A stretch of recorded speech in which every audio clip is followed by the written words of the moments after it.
आप सब जानते हैं कि मेरा नाम फुलमनी हंसता है और मैं सब एडवाइज़र हूँ। और वैसे ही एक और नया वीडियो लेके आई हूँ। ये वीडियो है एक बुक का। तो मैं ये बुक उन लोगों के लिए ये वीडियो मैं उन लोगों के लिए बना रही हूँ जो नेटवर्क मार्केटिंग या डायरेक्ट सेलिंग में न्यू एसोसिएट बनते हैं या न्यू ज्वाइन करते हैं। तो उन लोगों के लिए ये बुक मैं रिकमेंड करती हूँ और मैं उस बुक का मैं रिव्यू देने जा रही हूँ। तो चलिए दोस्त, वो कौन सी बुक है जो मैं उनका रिव्यू या न्यू डायरेक्ट सेलर के लिए रिकमेंड कर रही हूँ। तो ये बुक है आपके अवचेतन मन की शक्ति। हम सब जानते हैं कि हमारे अवचेतन मन में क्या क्या चलते रहता है। जब हमारे अवचेतन मन को सिग्नल देते हैं तो वही अवचेतन मन वो कार्य को पूरा करने के लिए काम करते हैं। तो उसी के बारे में इस बुक में दिए गए हैं। हम लोग का अवचेतन मन 24 आवर्स काम करते हैं हमारे लिए, क्या सोचते हैं क्या नहीं, चेतन मन ने अवचेतन मन को क्या सिग्नल दिए है। तो वही अवचेतन मन कार्य करने शुरू करते हैं और उसे मतलब एक्शन लेने में वो शुरू करते हैं। और अवचेतन मन की शक्ति ये बुक लिखे हैं डॉक्टर जेसप मर्फी द्वारा, ये बुक लिखे गए हैं। तो चलिए जानते हैं मैं इस बुक के अंदर क्या क्या दिए गए हैं। टोटल इस बुक के अंदर 20 चैप्टर है। 20 चैप्टर में चलो मैं ऊपर फर्स्ट चैप्टर में आपके भीतर बहुत बड़ा खजाना है। मतलब हम लोग खुद नहीं जानते कि हमारे भीतर में कितना शक्ति है, क्या है क्या नहीं। जब तक हम लोग का अवचेतन मन कार्य नहीं करते ना तब तक हम लोग को पता नहीं चलता कि हम लोग के अंदर कितना खजाना है, कितना हम लोग का ब्रेन काम करता है, कितना डेवलप कर सकते हैं। सेकंड चैप्टर में है आपका मस्तिष्क कैसे काम करते हैं। तो ये बुक के अंदर ये भी दिए गए हैं कि हम लोग का मस्तिष्क कैसे काम करते हैं। ये भी हम लोग जान सकते हैं कि हम लोग का मस्तिष्क कैसे काम कर सकते हैं। क्या अवचेतन मन की चमत्कारी शक्ति, वो हमारे अवचेतन मन की क्या चमत्कारी शक्ति है, तो उसके बारे में भी हम लोग जान सकते हैं। चैप्टर 4 में दिया है प्राचीन काल में मानसिक उपचार, यानी प्राचीन काल में क्या क्या मानसिक उपचार होते थे वो दिए गए हैं। या नेटवर्क मार्केटिंग कर रहे हैं तो वो ये इस बुक को पढ़ के वो सब जान सकते हैं कि हमारा अवचेतन मन कैसे। और उन लोगों के लिए भी मैं रिकमेंड करती हूँ जो बुक को पढ़ सकते, जो बुक लवर है। इसके बाद 5 नंबर चैप्टर आधुनिक युग में मानसिक उपचार कैसे किए जाते थे, ये भी इस बुक के अंदर में दिए गए हैं। इसके बाद 6 नंबर चैप्टर में मानसिक उपचार की व्यवहारिक तकनीक, यानी वो मानसिक उपचार क्या है जो हम लोग उसका व्यवहार कैसे कर सकते हैं उसके बारे में भी दिए गए हैं। उनका 7 नंबर चैप्टर में दिए गए हैं अवचेतन का सुझाव जीवन की तरह, अवचेतन मन जीवन की तरह कैसे सुझाव कर सकते हैं वो भी दिए गए हैं। इसके 8 नंबर चैप्टर में दिए गए मन चाहे परिणाम कैसे पाए। हम लोग मन चाहे परिणाम तो चाहते हैं, लेकिन वो मन चाहे परिणाम हम लोग कैसे पा सकते हैं इसके बारे में भी ये दिए गए हैं। हम लोग कितना मेहनत करें तो हम लोग को मन चाहे ज़िंदगी मिले, मन चाहे परिणाम हम लोग पा सकते हैं। हम लोग का वो मेहनत के ऊपर डिपेंड करते हैं, संघर्ष के ऊपर डिपेंड करते हैं।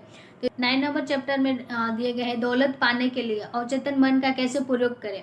हम लोग दौलत तो पाना चाहते हैं, लेकिन जब तक हमारा अवचेतन मन सिग्नल नहीं देगा तब तक हम लोग वो दौलत नहीं पा सकते। इसलिए हम ये जानना बहुत ज़रूरी है कि हमारा अवचेतन मन दौलत पाने के लिए क्या क्या कर सकते हैं, ये जानना बहुत ज़रूरी है। तो इस बुक के अंदर से जान सकते हैं आप लोग। 10 नंबर चैप्टर में है आपको अमीर बनने का हक। देखो, हर व्यक्ति को अमीर बनने का हक है। हम लोग का दिमाग में जो नेगेटिव थॉट चलता है कि मैं अमीर नहीं बन सकती हूँ, मैं ये नहीं कर सकती, मैं वो नहीं कर सकती हूँ, लेकिन ऐसे कुछ नहीं है। वो हम लोग अपने अवचेतन मन को सिग्नल देते, इस वजह से ऐसे होते हैं। लेकिन एक्चुअल में देखा जाए तो ये ऐसे कुछ नहीं है। हम लोग अगर अपना अवचेतन मन को पॉजिटिव सिग्नल देंगे तो वो हमेशा हम लोग को पॉजिटिव सिग्नल ही देंगे। यानी अमीर होने के लिए, सक्सेस होने के लिए वो हमेशा सपोर्ट करते हैं अवचेतन मन। इसलिए जब जो भी है मतलब आप नेगेटिव ना सोचिए, पॉजिटिव सोचिए, आप जरूर सफल हो जाएंगे। इसमें दिया गया है कि गरीब एक मानसिक रोग है, यानी जो हम लोग गरीब सोचते रहते हैं ना, वो एक हमारे मानसिक बीमारी है। नहीं तो ऐसे कुछ नहीं है कि हाँ मैं अमीर नहीं बन सकती हूँ या मैं ये नहीं कर सकती, वो नहीं कर सकती हूँ, ऐसे कुछ नहीं है। इसलिए अब भी अमीर बन सकते हैं। इस बुक में पूरा दिया। 11 नंबर चैप्टर में है आपके अवचेतन मन सफलता का साझेदारी है। हमारा अवचेतन मन सफलता के लिए कैसे साझेदारी करते हैं वो भी इस बुक के अंदर दिए गए हैं। 12 नंबर चैप्टर में दिए गए हैं कि वैज्ञानिक अवचेतन मन का प्रयोग कैसे करते हैं, वो भी दिए गए हैं। हम लोग जान सकते हैं कि वैज्ञानिक मतलब अवचेतन मन का उन लोग प्रयोग कैसे करते हैं। बात है 13 नंबर चैप्टर में आपके अवचेतन और नींद के चमत्कारी। हमारे अवचेतन मन और नींद के बीच में क्या चमत्कारी है, तो हम लोग इसके बारे में भी जान सकते हैं। 14 नंबर चैप्टर में दिया गया है आपका अवचेतन मन और वैवाहिक समस्याएं। मतलब हमारा अवचेतन मन और वैवाहिक समस्याएं में, मतलब वैवाहिक में क्या क्या समस्याएं आते हैं वो सब अवचेतन मन को पहले से ही पता रहता है। में ये भी दिया गया है कि विवाह का अर्थ क्या है। तो ये अगर एक अगर टॉपिक हम लोग पढ़ेंगे तो उनके अंदर एक एक पॉइंट दिए गए हैं, तो अगर इस बुक को पढ़ेंगे तो अच्छा से जान सकते हैं कि क्या है ये। इसके बाद 15 नंबर चैप्टर में है आपका अवचेतन मन और खुशी। हमारा अवचेतन मन और खुशी के बीच में क्या अंतर है, उन दोनों में क्या साझा होते हैं, तो ये भी दिया गया है। हम लोग कैसे खुश रख सकते हैं अपने आप को, कैसे हैप्पी रख सकते हैं। लेकिन एक्चुअली लाइफ में देखा जाए ना, जितना भी प्रॉब्लम आए तो खुद को हैप्पी रखना बहुत ही ज़रूरी है। 16 नंबर चैप्टर में है आपका अवचेतन मन सद्भावनापूर्ण मानवीय संवाद क्या है। हमारा अवचेतन मन, ये भी 13 नंबर चैप्टर में दिए गए हैं। क्षमा के लिए अवचेतन मन का कैसे प्रयोग करें। अगर मान लिया हम लोग से कोई जाने अनजान में गलती हो जाते हैं तो हम लोग किसी व्यक्ति से या सामने वाला व्यक्ति से हम लोग क्षमा कैसे मांगे, इस बुक के अंदर में ये भी दिया गया है। क्षमा मांगना बहुत ज़रूरी है। अगर मान लिया किसी व्यक्ति के साथ आपका गिला शिकवा हो गया तो उस व्यक्ति से आपको क्षमा मांगना बहुत ही ज़रूरी है, तब जाके, नहीं तो आपका मन ना उसी पे बार बार जाते रहेगा, अरे मैं उनके साथ झगड़ा कर लिया, अरे मैंने क्या कर लिए। तो इसलिए अब किसी भी व्यक्ति के साथ अगर आपका झगड़ा या बहसबाजी हो तो उनको क्षमा कर दीजिएगा, या भगवान से भी क्षमा मांग सकते हैं। 18 नंबर चैप्टर में है आपका अवचेतन मन मानसिक अवरोध कैसे हटाता है। यानी जो भी हम लोग का मानसिक स्तर पर हम लोग का हानि होता है तो वो चीज़ हमारा अवचेतन मन कैसे हटाता है, कैसे सहयोग करते हैं हटाने के लिए, ये भी जान सकते हैं इस बुक के अंदर में। इसके बाद 19 नंबर चैप्टर में है डर भगाने के लिए अवचेतन मन का प्रयोग कैसे करें। देखिए, हर व्यक्ति को डर तो लगता है, हर घड़ी या किसी ना किसी चीज़ का डर लगता है।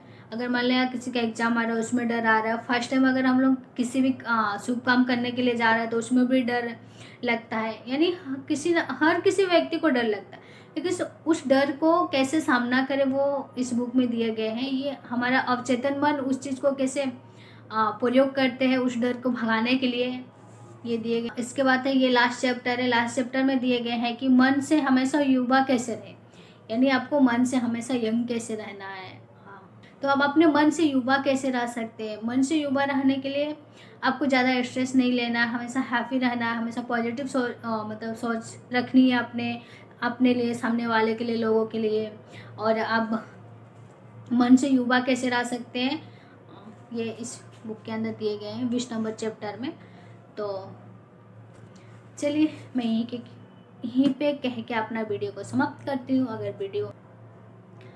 अगर आप लोगों को वीडियो पसंद आए तो चैनल को लाइक करना, कमेंट करना, शेयर करना। अगर कोई चैनल में नया है तो वो चैनल को सब्सक्राइब भी कर देना।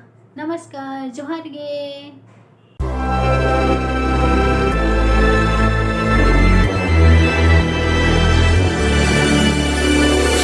Best to give me your loyalty. Cause I'm taking the world, you'll see.